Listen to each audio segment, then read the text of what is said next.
రైతు పండించిన పంటకు ఏ పంటకు కనీస మద్దతు ధర లభించడం లేదని ఈ పరిస్థితుల్లో రైతు ఎలా బతుకుతాడని ప్రశ్నించారు ప్రతిపక్ష నేత జగన్. రైతులను ఆదుకునేందుకు ధరల స్థిరీకరణ నిధి ఏర్పాటు చేస్తామని ఇప్పటివరకు ఏర్పాటు చేయలేదని కూడా ఆయన అన్నారు. రుణమాఫీతో పాటు స్థిరీకరణ నిధి కూడా మోసమని రైతు దీక్ష ముగింపు సభలో జగన్ ఆరోపించారు.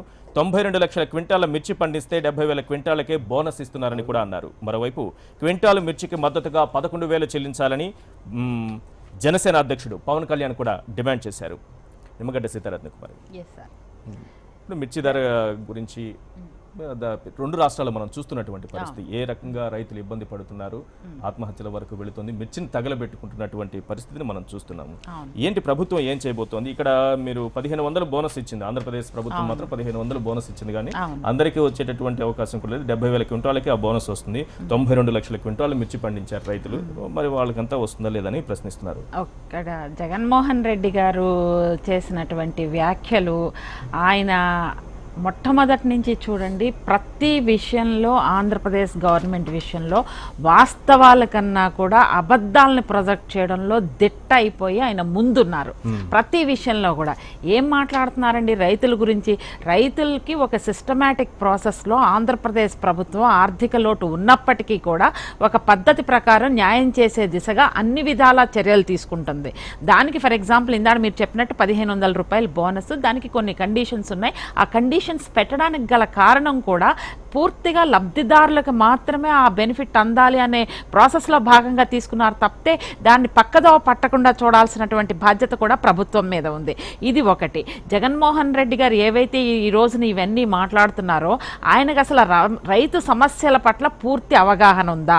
దీన్ని బట్టి చూస్తే దొంగ జపం కొంగ జపం చేస్తున్నారు అనే దానికి ప్రత్యక్ష నిదర్శనం. ధరల స్థిరీకరణ గురించి మాట్లాడుతున్నారు, లేకపోతే మార్కెట్ ఇంటర్వెన్షన్, ఇవన్నీ కూడా చంద్రబాబు నాయుడు గారు మొట్టమొదటి ముఖ్యమంత్రిగా ఉన్నప్పుడు ఇంట్రడ్యూస్ చేసినటువంటి చరిత్రే తెలుగుదేశం పార్టీ ప్రభుత్వానికి చంద్రబాబు నాయుడు గారికి ఉంది. వాళ్ళ నాయన హయాంలో చేసినప్పుడు ఈవెన్ ఎన్నో హెక్టార్ల పొలం ముందున్నది పంట దిగుబడి తగ్గిపోయింది, కరువు ఉందని చెప్పేసి ప్రతి సంవత్సరం ఆయనకి కేంద్రానికి నివేదికలు ఇచ్చినటువంటి చరిత్ర ఇక్కడ ఉంది.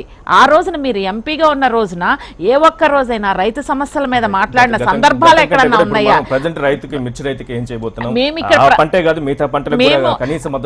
రైతులకి ఆదుకుని మేము అదేనండి, మేము 1500 బోనస్ ఇచ్చాం. మీకు లైవ్ ఎగ్జాంపుల్ అండి, జగన్మోహన్ రెడ్డి గారికి కనిపించకపోవడం దురదృష్టకరం. తెలంగాణ రైతులు కూడా ఆంధ్రప్రదేశ్ పక్కన ఉన్నటువంటి ఆంధ్రప్రదేశ్ ప్రభుత్వం ఇస్తుంది, మీరెందుకు ఇవ్వట్లేదు అని స్ట్రైట్ గా అడుగుతున్న క్వశ్చన్ జగన్మోహన్ రెడ్డి సోకాళ్ళు ప్రతిపక్ష నాయకుడికి కనిపించట్లేదా అని చెప్పేసి నేను అడుగుతున్నా. అక్కడి నుంచి తెలంగాణ నుంచి వచ్చి గుంటూరుకు వస్తున్నటువంటి తెలంగాణ రైతులు కనిపించట్లేదా అని చెప్పేసి మేము అడుగుతున్నాం. ఒక పక్కన మిగిలిన రాష్ట్రాలన్నిటితోటి పోల్చినా కూడా ఆర్థిక లోటు ఉన్నప్పటికీ కూడా సంయమనంగా దాన్ని ఒక గోప్యంగా మేము అది ఒక కష్టమైన పరిస్థితిని తెలియకుండా నిర్ణయాలు తీసుకుని న్యాయం చేసే దిశగా వెళ్తున్నప్పుడు ప్రతిపక్ష నాయకుడు అన్ని పచ్చి అబద్ధాలు మాట్లాడి రాష్ట్ర ప్రజల్ని వంచే దిశగా మాట్లాడి నిర్ణయాలు తీసుకుని మాట్లాడటం అనేది కరెక్ట్ కాదు. రైట్ ధర్మశ్రీ గారు, ఇప్పుడు మిర్చి రైతుల్ని మిక్సీలో పెట్టి మిక్సీ చేసేస్తూ ఈ విధంగా ఆవిడ మాట్లాడడం చూస్తుంటే రైతులందరూ కూడా అక్కడ గొగ్గోలు పెడుతూ లక్షలాది రైతులందరూ కూడా వీధిని పడిపోయి అన్నమో రామచంద్రాన్ని ఏడుస్తుంటే ఇది వరకు మిర్చి కొంటే మిర్చి ఘాటుకి కన్నీళ్ళు వచ్చేవి, ఈ రోజే గిట్టుబాటు ధర లేక మిర్చి చూసి కన్నీళ్ళు వస్తున్నాయి. అది కనిపించకుండా ఆవిడ మాట్లాడుతున్నారు తీరు చూస్తుంటే చాలా ఆశ్చర్యం కలిగిస్తుంది. ఈ రోజు మనం అనుకుందామండి, 5 months బ్యాక్ అసెంబ్లీ చర్చలు జరిగేటప్పుడు కూడా మేము అడ్జర్న్మెంట్ మోషన్ ఇచ్చాం, క్లియర్ గా నెంబర్ ఆఫ్ టైమ్స్ ఇచ్చాం. ఆ రోజు ఉన్నటువంటి రేటు క్వింటా రేట్ అయితే 6,000, 5,500, 6,000, 7,000 వరకు ఉన్నది. ఆ రోజు కానీ తక్షణమే ఈ ప్రభుత్వం కానీ చర్య తీసుకుంటే ఈ రోజు ఇబ్బందులు ఉండేవి కావు. ఈ రోజు క్వింటా ధర 2,500 పడిపోయినప్పుడు మొత్తం 2.5 లక్షల హెక్టార్లు ఏమో పంట వేస్తే 2.5 లక్షల హెక్టార్లలో ఈ రోజు 2.5 లక్షల హెక్టార్లలో పంట వేసినప్పుడు వీళ్ళు ఇక్కడ ఉన్నటువంటి దాన్ని 92 లక్షల హెక్టార్లు కేవలం 92 లక్షలు టన్నులు క్వింటాలు దిగుబడి ఉన్నప్పుడు 92 లక్షల క్వింటాలు దిగుబడిలో కేవలం 70,000కి మాత్రమే నానా ఆంక్షలు పెట్టి 1500 కేవలం 70,000 ప్రయోజనం అనేది చూడాలి. బోనస్ ఇస్తున్నారు. అంటే ఆ బోనస్ కూడా ఏంటి 4,000 లోపు ఉంటే అది అంటే ఈ రోజు గత ఏడాదిగానే అయితే 11,000, 12,000, 13,500 కూడా పీక్ మూమెంట్ కి వెళ్ళింది. మరి ఈ రోజు వస్తూ ఈయన చంద్రబాబు నాయుడు తాలూకా పేరు బలమో తెలీదు, గ్రహ బలమో తెలీదు, చంద్రగ్రహణమో తెలీదు. ఈయన ఎక్కిన ఆయన తండ్రి ముఖ్యమంత్రిగా ఉన్నప్పుడు ప్రతి సంవత్సరం కరువు వచ్చిందంటే ఆయన గ్రహ బలం ఏమనుకోవాలి, లేకపోతే ఆయన జాతకం ఏమనుకోవాలి. అలాంటి పర్సనల్ క్రిటిసిజం అనేది కరెక్ట్ కాదు. I'm also totally against personal criticism అనేది. ప్రతి సంవత్సరం I have calculations every year వెళ్ళారంటే 5 years రాష్ట్రం అడుగునుందంటే దాన్ని పర్సనల్ గా రాజశేఖర్ రెడ్డి గారిని క్రిటిసైజ్ చేస్తారు. క్రిటిసిజం చేయడం అనేది కరెక్ట్ కాదు. ఈ రోజు అన్ని పార్టీలకి బాగా అలవాటు అయిపోయింది పర్సనల్ క్రిటిసిజం చేయడం అనేది. తెలుగుదేశం పార్టీ నాయకులు ఎక్కడా కూడా పర్సనల్ క్రిటిసైజ్ అనేది ఇష్యూ బేస్డ్ మాత్రమే మాట్లాడతారు. It is correct, it is purely fact, nothing but the act. నేను చెప్తున్నా ఈ రాజశేఖర రెడ్డి గారు వచ్చిన తర్వాత గుడ్డొచ్చిన వేళ విశేషం అంటారే, అలాగేంటంటే ఇల్లాలు వచ్చినా ఇది వచ్చినా రాజశేఖర రెడ్డి అడుగు పెట్టిన తర్వాత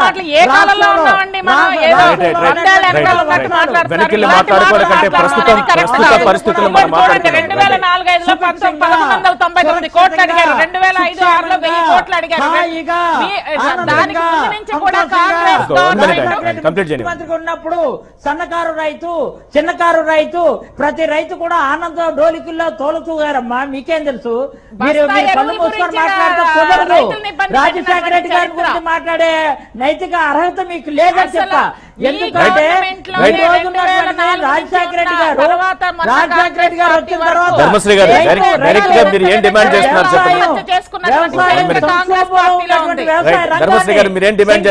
చెప్పండి.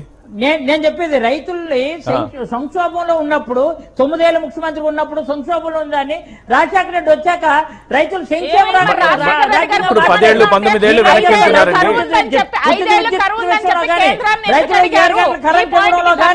ఇవన్నీ కూడా రాజశేఖర రెడ్డి గారు 19 ఏళ్ల కాలం నుంచి మనం మాట్లాడుకునే సమయం లేదు. ప్రజెంట్ ఇప్పుడు ఏం డిమాండ్ చేస్తున్నారు మీరు? ఇక్కడ నుంచి ఎలాంటి స్పందన వస్తుందో చూద్దాం. మీరు ఏం డిమాండ్ చేస్తున్నారు? ఈ మూడేళ్లలో చంద్రబాబు నాయుడు అధికారంలోకి వచ్చి మొన్నేమో వేరుసంగా పల్లి గురించి వచ్చింది, నిన్ననేమో ఉల్లి గురించి వచ్చింది, ఈ రోజు చిల్లి గురించి వచ్చింది.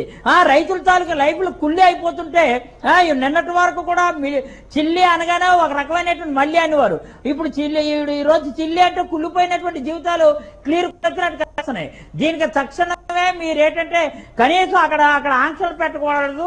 9,000 నుంచి 10,000 అయినా సరే రైతులు భరోసా ఇవ్వాల్సినటువంటి బాధ్యత అధికారంలో ఉన్నటువంటి ప్రభుత్వంపై ఉన్నది. ప్రభుత్వం బాధ్యతాయుతంగా ఉండి మీరు ఏంటంటే ఒక భరోసా ఇవ్వాల్సింది పోయేటంటే ఈ రోజు ఏంటంటే మళ్ళీ దాన్ని సమర్థిస్తూ మీరు చేస్తున్నటువంటి దాన్ని చాలా అది తప్పుడు విధానం అని మాత్రం మనం చేస్తున్నాం. నెంబర్ 1. నెంబర్ 2 ఏంటంటే మినుము రేట్లు ఉన్నాయి. మినుము రేట్లు కూడా పక్కపోయాయి. ఈ మినుము రేట్లు కానీ, పసుపు కానీ, వేరుశనగ కానీ, అలాగే ఇక్కడ ఉల్లి రేట్లు కానీ ఇవన్నీ రోజు రోజుగా దిగజారిపోతున్నటువంటి దాన్ని రైతులు కన్నీరు పట్టితే మీకు పుట్టగతులు ఉండవని మాత్రం చెప్తున్నా. ఇది మీరు కాదండి. ఇక్కడ ఇది ఇంకో 3వ విషయం, ధరల స్థిరీకరణ అనేది ఏమైంది? ఇప్పుడు చెప్తున్నారు ధరల స్థిరీకరణ ఉంటే ఈ రోజు ఈ పరిస్థితి ఉండేది కాదు కదా. మా నాయకుడు మేనిఫెస్టోలో ధరల స్థిరీకరణకు 3,000 కోట్లు కేటాయిస్తుంటే దాన్ని కాపీ కొట్టి 5,000 కోట్లు అన్నారు. రైట్, మిమ్మల్ని నమ్మి ఓట్లు వేశారు. వేసినప్పుడు ధరల స్థిరీకరణ ఏమైంది? మీరు ఏం చేశారు? రైతులు 9 గంటల కరెంట్ ఇస్తా ఉన్నారు, 7 గంటల నుంచి. 9 గంటల కరెంట్ ఏమైంది? గిట్టుబాటు ధర లేక ఇక్కడ ఏంటంటే చాలా ఇబ్బందుల పరిస్థితులు ఉన్నాయి. అది ఆలోచించమని అడుగుతున్నాను. ప్రతిదీ విమర్శనాత్మకం కాదు. Your duty. ఒకటండి, ఈ పర్సనల్ క్రిటిసిజం అనేది పక్కన పెడితే కనుక చంద్రబాబు నాయుడు గారు వచ్చిన తర్వాత అట్లా అయింది, రాజశేఖర్ రెడ్డి గారి తర్వాత వచ్చిందంటే నేను ఒకటే స్ట్రైట్ క్వశ్చన్ అడుగుతున్నా. రాజశేఖర్ రెడ్డి గారు ముఖ్యమంత్రిగా ఉన్నప్పుడు ప్రతి సంవత్సరం కరువు వచ్చింది, మాకు 1000 కోట్లు కావాలి, 2,000 కోట్లు రావాలని ప్రతి సంవత్సరం కేంద్రానికి నివేదిక ఇచ్చినటువంటి హిస్టరీ మన దగ్గర ఉంది. I have figures also. అంటే ఒక్క నిమిషం, నేను మా నాయకుడిని మా ప్రభుత్వాన్ని అంటున్నారు కాబట్టి మీది గురువింద గింజ సామెతను గుర్తు చేయాల్సినటువంటి బాధ్యత నా మీద ఉంది. ప్రతి ఒక్క నిమిషం ధర్మన గారు, 1 minute. సారీ ధర్మన గారు, one minute. Yes, I am also ready to discuss with you, sir. Please 1 minute. Listen to me. ప్రతి సంవత్సరం ఇన్ని కోట్లు నష్టం వచ్చింది, ఇన్ని కోట్లు ఇది ఉంది, కరువు ఉంది అని చెప్పేసి కేంద్ర ప్రభుత్వానికి నివేదిక ఇచ్చినటువంటి హిస్టరీ ఉందా లేదా? అంటే రాజశేఖర రెడ్డి గారు ముఖ్యమంత్రి అవడం వలన కరువు వచ్చిందని మేము అంటున్నామా? ఒకటి మార్కెట్ ఇంకొకటి ఏంటంటే ఈశ్వర్ గారు, మార్కెట్ ఫ్లక్చుయేషన్ అనేది మన చేతుల్లో ఉండదు, పట్టాలు అనేవి మన చేతుల్లో ఉండవు. రైతులు అనేవాళ్ళు ఒకటండి, ఇక్కడ ఈ పరిస్థితి రావడానికి దెర్ ఆర్ సెవరల్ రీజన్స్ అండి. ఇర్రెస్పెక్టివ్ ఆఫ్ గవర్నమెంట్ తీసుకునే బెనిఫిట్స్ అవన్నీ పక్కన పెడితే రైతుల్లో ఉన్న ఒక ఇష్యూ ఏంటంటే, ఒకసారి ఒక పంట లాభం వచ్చింది అంటే నెక్స్ట్ టైం కూడా అందరూ అదే పంట వేయడం, దిగుబడి పెరిగిపోవడం, ఎగుమతులు లేకపోవడం, ఇవన్నీ కూడా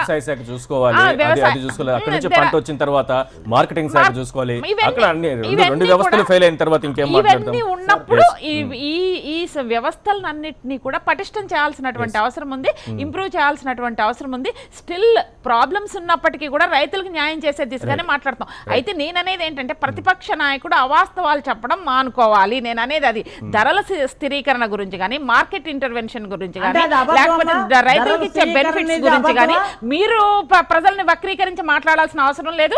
మీకు అది మాట్లాడే బేసిక్ రైట్ కూడా జగన్మోహన్ రెడ్డి గారికి లేదని నేను చెబుతున్నాను.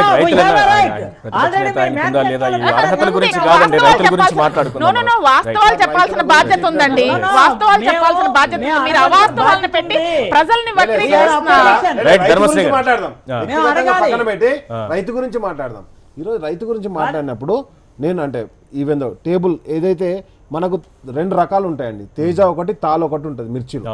తేజ అనేది ఏంటంటే గ్రేడ్ 1 క్వాలిటీ, తర్వాత ఫస్ట్ తెంపిన మిరపకాయ మంచి క్వాలిటీ తోటి ఉంటుంది, సెకండ్ది కొంచెం తక్కువ ఉంటుంది, కానీ థర్డ్ది వచ్చేసరికి తాల్ కింద కన్వర్ట్ అయిపోతుంది. అంటే తాల్ అంటే మొత్తం కాకుండా దానిలో క్వాలిటీ చెక్ చేస్తారు. చెక్ చేసినప్పుడు ఈరోజు అంటే బెంగళూరులో వచ్చేసి 5,500 రూపాయలు ప్రైస్ నడుస్తుందండి, ఏది మిర్చిది. తాల్ వచ్చేసి 2,000 రూపాయలు నడుస్తుందండి. నెక్స్ట్ వచ్చేసి కర్ణాటక మాన్వి, అక్కడ కూడా మనకు 5,400 నడుస్తుందండి. ప్రజెంట్ గుంటూరులో మిర్చి అంటే గుంటూరులో వచ్చేసి 6,100 రూపాయలు నడుస్తుందండి. అదే ఖమ్మం మార్కెట్లో వచ్చేసి 5,900 నడుస్తుందండి. వరంగల్ మార్కెట్లో వచ్చేసి 6,000 నడుస్తుంది. అంటే తాల్కి వచ్చేసి మళ్ళీ 2,400 ఖమ్మం మార్కెట్లో, మీకు వరంగల్కి వచ్చేసరికి చాలా తగ్గింది, 700 రూపాయలు. అంటే ఒకే రోజులో మొత్తం మారిపోతుంది వ్యవహారం మొత్తం కూడా. 4,500 నుంచి 5,000 ఉన్నటువంటి నెక్స్ట్ డే అంటే రేపు పొద్దున మళ్ళీ మార్కెట్కి వెళ్ళే టైంకి 2,000 పడిపోయేటటువంటి 2,000 ఎక్కడ కూడా పడిపోలేదు, 2,500 3,000 3,000 ఎక్కడ కూడా పడిపోలేదు. మీకు అదేమన్నా ఉంటే మీ దగ్గర అక్కడ మార్కెట్ లో ఆ రోజు రేట్ ఏదైతే ఫిక్స్ చేస్తారో అర్తీదారులందరినీ పిలిచి డైలీ జరిగేది ఏంటంటే, మార్కెట్ లో ఏ ప్రభుత్వం ఉన్నా, ఏ రాష్ట్రంలో, దేశం మొత్తంలో కానీ అర్తీదారులు అందరూ కలిసి మార్కెట్ కమిటీ అక్కడికి పిలిచి లైసెన్స్డ్ హర్తీదారులతోటి ఆ రోజు మార్కెట్ రేట్ ఫిక్స్ చేస్తారు. లాస్ట్ ఇయర్ తెలంగాణ ప్రాంతం గురించి నేను చెప్తున్నా, 2014-15లో తాలు రకం కాబట్టి మన సమయం లేదు, తాలు రకం కాబట్టి 4,500 నుంచి 5,000 ఉందని మీరు చెప్తున్నారు అంతేనా? తాలు రకానికి సార్ 2,500 3,000 దాటదు సార్ తాలు రకానికి. అది మీరు ఏదైనా చెప్పరు, ఇప్పుడు నేను చెప్పడం కాదు, ఎవరైనా మిర్చి ఇప్పుడు ఖమ్మం మార్కెట్ యార్డ్ లో మనం చూసి తేజ రకము 5,900 పోతుంది ఎనుమాముల మార్కెట్ లా. మీకేమైనా డౌట్ ఉంటే అక్కడ మీ కెమెరా మీ స్టింగర్ ఏమైనా ఉంటే మీ రిపోర్టర్ ఉంటే రిపోర్టర్ తీసుకోండి. అండ్ నెక్స్ట్ వచ్చేసి సార్ రేట్ ప్రైస్ కూడా చెప్తున్నా, 2014-15లో 7,500 రూపాయలు ఉండే సార్, 7,559 రూపాయలు ఉండే. అదే 15-16లో 10,174 రూపాయలు వచ్చింది. అది అదే 16-17కి వచ్చేసరికి హెక్టార్స్ పెరిగింది, 1,12,000. అంటే అక్కడ జరుగుతున్న తీరు కూడా ఒకసారి మీరు కూడా ప్రభుత్వం తరపున అందరూ కూడా మార్కెట్ యార్డ్కి ఒకసారి వెళ్ళి పరిశీలిస్తే జెండా పాతిన దగ్గర నుంచి మిగతా ఏ రకంగా పక్కన దోసి ఎట్లా రేట్లు తగ్గించేస్తుంటారో వ్యాపారులు అనేది కూడా ఒకసారి దానిపై కూడా దృష్టి పెట్టండి. కెమెరాలు పెడతాం, అప్పుడు కూడా కెమెరాలు పెడదాం, డెఫినెట్ గా పెడదాం, అప్పుడు కూడా కెమెరాలు పెడదాం. అసలు ఏం తప్పులేం జరగలేదని మాత్రం ఆన్లైన్ లో ట్రేడింగ్ చేపిస్తున్నారు, ఆన్లైన్ లో నడుస్తుంది, అన్ని సీసీ కెమెరాలు చెప్పినటువంటి తేజ రకం మొన్న 30వ తారీఖున ఢిల్లీలో 11,000 ఉన్నది తేజ రకం, ఎక్కడో కాదు మన దగ్గర మీరు నెట్ కొడుతూ వస్తుంది.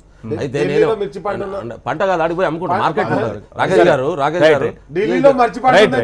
మార్కెట్ ఉన్నదా మరి మార్కెట్ హైదరాబాద్ లో మిర్చి పంట ఉన్నదా? హైదరాబాద్ లో మార్కెట్ ఉంది కదా, హైదరాబాద్ 10 రూపాయలకు కొబ్బరి ముక్క అమ్ముతారు ఢిల్లీలో. అంటే 10 రూపాయలకు కొబ్బరి ముక్క అమ్ముతారా మన ఢిల్లీలో? రైట్ నేనేమంటున్నానంటే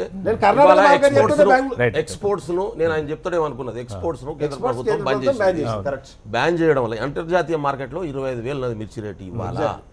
ఒక ఎక్స్పోర్ట్స్ ను కనుక పర్మిషన్ ఇచ్చుంటే రెండు ప్రభుత్వాలు కొట్లాడి మాకు ఒక నెల రోజుల ముందే తెచ్చుకొని ఉండుంటే మనం ఇవాళ ఈ సమస్య వచ్చి ఉండేది కాదు. రెండోది, ఇది 3 నెలలకు 4 నెలలు ఉండేటటువంటి సమస్య.